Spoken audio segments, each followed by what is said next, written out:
ये लीजिए कुंवर साहब, आपके कहे अनुसार फूलों से पूरी तरह इनका श्रृंगार कर दिया है हमने।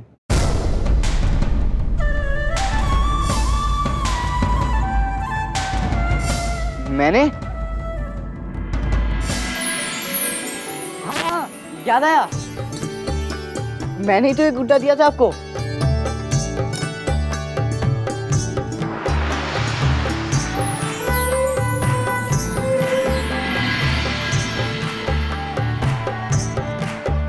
मीरा इसे फूलों से सजा हुआ देखकर खुश होती, इसलिए।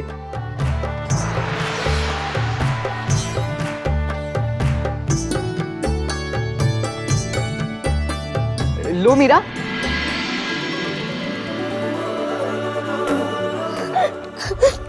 मेरा गुड्डा।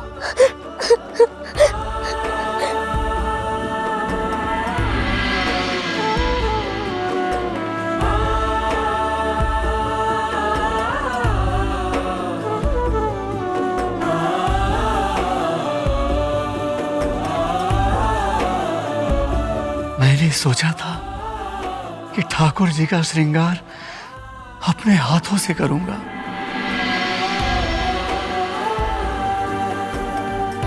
इन पर ये पिछवाई बहुत सुंदर लगेगी और इस प्रेम भरे श्रृंगार के सामने तो ये पिछवाई भी कुछ नहीं।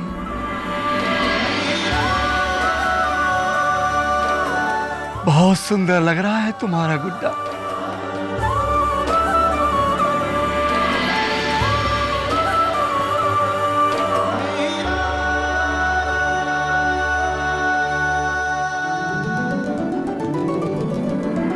चलो बेटिया, हाँ।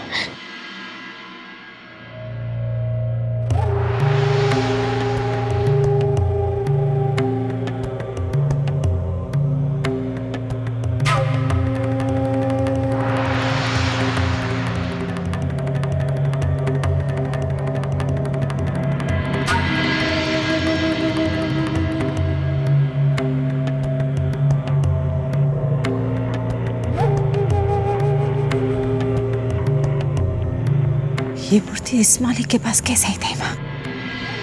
हमें नहीं पता रानी साहब, हमने तो खुद आपके सामने अपने हाथों से इसे जमीन में गाड़ा था। चलिए हमें चलकर देखना होगा।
कहाँ है वो माली जिसने वो मूर्ति ढूंढ निकाली?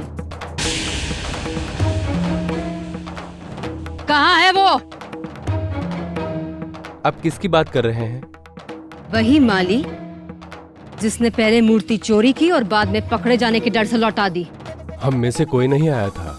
झूठ मत बोलो, शायद वो नया है, आजकल में ही आया है। ऐसा नहीं हो सकता, पिछले 1 साल से कोई नया माली ही नहीं आया। और वैसे भी नया माली काम पे आता है तो राजासा की मर्जी के बाद ही आता है।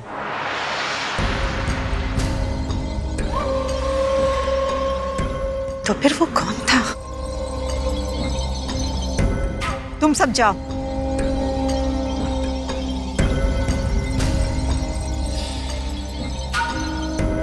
जब कोई नया माली आया ही नहीं तो वो कौन था जिसने मूर्ति लौटाई? हमें फौरन चलकर देखना होगा दाई माँ, जहाँ हमने मूर्ति को छुपाया था। चलिए।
अब तो तेरा गुड्डा मिल गया ना मीरा, अब क्यों रो रही है?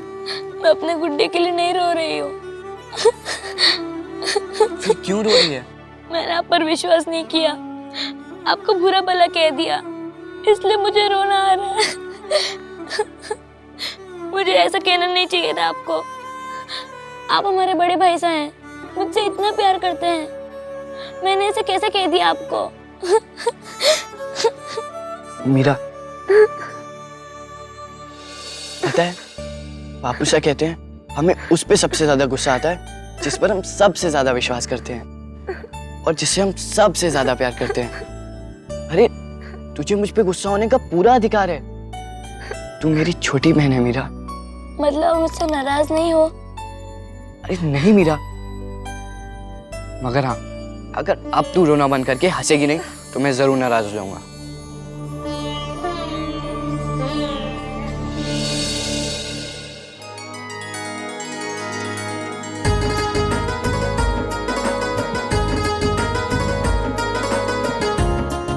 आप बहुत अच्छे हो भाई साहब। और तू बिल्कुल बंदरिया है। हाँ, अब एक बात का ध्यान रखना, अब अगर कभी भी मैं तेरा गुड्डा मांगू तो भी मुझे मत देना। इस पे केवल और केवल तेरा हक है।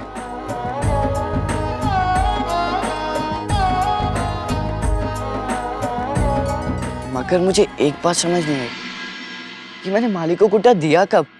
क्या? मतलब आजकल मैं भूलने लगा हूँ। क्या भाई साहब, आजकल सच में आपको कुछ याद ही नहीं रहता? खुद आपने मेरा गुड्डा माली को श्रृंगार के लिए दिया और आप खुद ही भूल गए।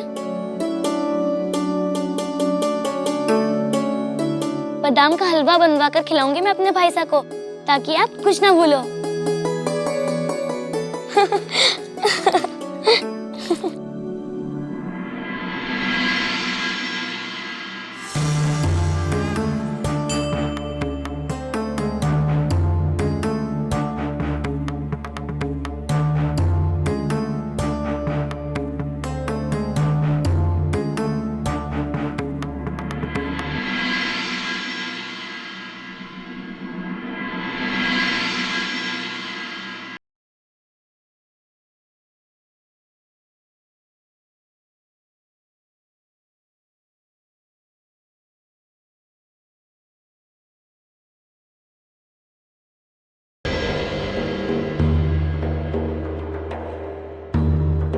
एक बात कहूं दूधा जी, ना जाने क्यों हमें ऐसा लग रहा है जैसे कोई बात है जो आपको खाई जा रही है। अब आपसे के छुपियो है संत जी? दरअसल पिछले कुछ दिनों से हमारी छोटी बहू वीर कुंवरी की तबीयत ठीक को नहीं, उनका शरीर में खून बढ़ना बंद हो गया। राज वैद्य भाई ने बताया कि वह 2-3 महीना की मेहमान है बस।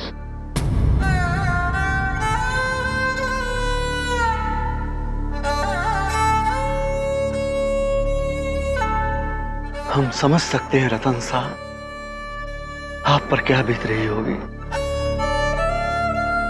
मगर जन्म मरण तो नियति है, सब प्रभु के हाथ में है।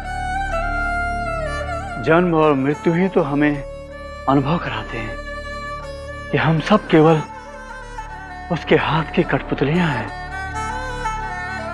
पर प्रयास करना मनुष्य का धर्म है।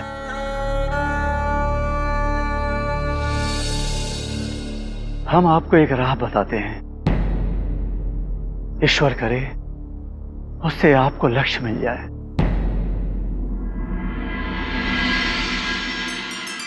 मेवाड़ की सीमा पर एक गांव है, वहां राणा सांगा के राज वैद्य हैं पंडित सीताराम।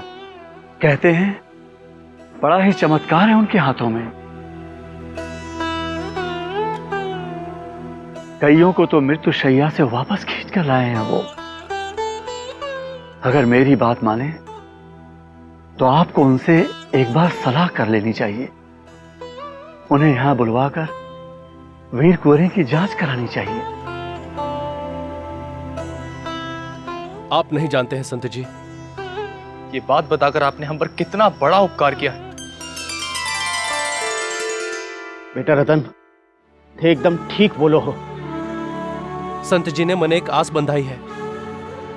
आज ही मैं राणा जी का संदेश भेजा हाँ कि वह अपना राज वैद्य ने फौरन अठे भेज दे, और मैंने पूरा भरोसा है राणा जी मारी अरदास न ठुकराएंगे नहीं। आपने घनी मेहरबानी संत जी। माँ भवानी हमारी छोटी भोली रक्षा कर जो।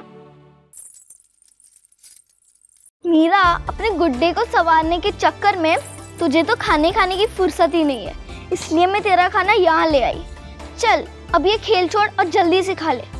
अगर रानी सा को पता चला कि तूने अभी तक भी भोजन नहीं किया तो बहुत नाराज होगी। जल्दी से खा ले। हाँ अभी खाती हूँ, एक बार उधर जाके रख दे, तुझे कुछ बताना है।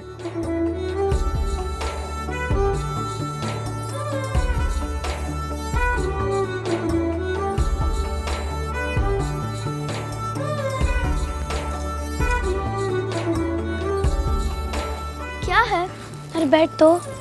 क्या है बोलना। एक नहीं 2 बातें हैं। 2 बातें? पहली बात ये है कि हम मेहता जाने वाले हैं। हम सब अब से जमल भाईसा के साथ रहेंगे और हमारा गुड्डा भी हमारे साथ रहेगा। अच्छी बात है ना? ले, मैंने तुझे इतनी अच्छी खबर सुनाई और तेरा चेहरा लटक गया। लटकेगा ही ना, तू तो वहां जा रही है तो मैं यहाँ अकेली पड़ जाऊंगी और मेरा मन भी नहीं लगेगा इधर। अरे सुन तो, दूसरी बात सुनेगी तो तेरा चेहरा खिल जाएगा। दूसरी बात ये है कि तू भी हमारे साथ मेटा जाने वाली है।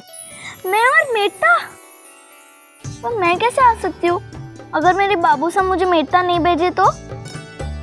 हाँ ये तो है। हम अपने बाबू साहब की मर्जी के बिना कहीं नहीं जा सकते। वैसे ही तुझे भी तो अपने बाबू साहब की बात माननी पड़ेगी ना। हाँ, अब हम क्या करें? उसकी चिंता तुम मत करो।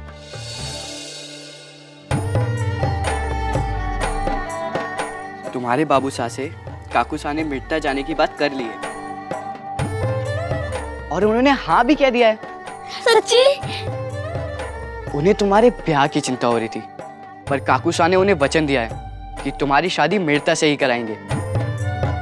शादी? पर ललिता की शादी तो हो चुकी है, उससे गुड्डे से। अरे वो तो खेल था, इसकी सच्ची की शादी तो अब होगी, इसके सच्चे गुड्डे से। आज ललिता की शादी हो रही है, कल तेरी भी होगी। नहीं, अपने गुड्डे के अलावा किसी से भी ब्याह नहीं करने वाले। हाँ,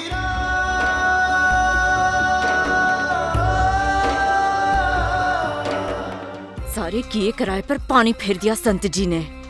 सब चला जाएगा हमारे हाथ से। अरे उस मेवाड़ के उस वैद के बारे में बताने की क्या जरूरत थी? अगर राणा सांगा ने उस वैद को भिजवा दिया तो वीर कुंवरी तो बच ही जाएगी, साथ में हमेशा के लिए उनका उपकार हमारे माथे चढ़ जाएगा। और राठौर अपने उपकार का बदला कैसे चुकाते हैं ये आप जानती ही हैं। कल उठकर जब कुंवर जयमल राजगद्दी पर बैठेंगे तो मेड़ता के राजा भले ही कहलाएं, पर असली राज होगा राणा सांगा का। नाम की गद्दी होगी, नाम की। दाइमा, इस बारे में तो हमने कभी सोचा ही नहीं। अब क्या करेंगे? इसका कोई तो रास्ता होगा। ढूंढने से तो भगवान भी मिल जाते हैं, कोई रास्ता भी मिल जाएगा। पर चाहे जो हो, हम ऐसा कतई ना होने देंगे। अपने कुंवर जयमल के साथ, उनके भविष्य के साथ खिलवाड़ किसी कीमत पे ना होने देंगे हम।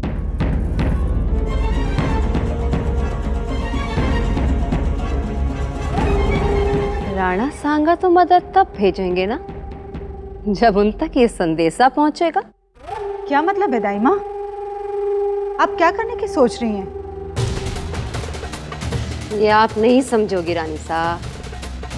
क्या करना है, कैसे करना है, ये आप हम पर छोड़ दीजिए। वो वैद वीर कुंवरी की टूटी हुई जीवन की डोर को जोड़ने यहाँ नहीं पहुँच पाएगा। दूत कल रात संदेशा लेकर मेवाड़ के लिए रवाना होगा।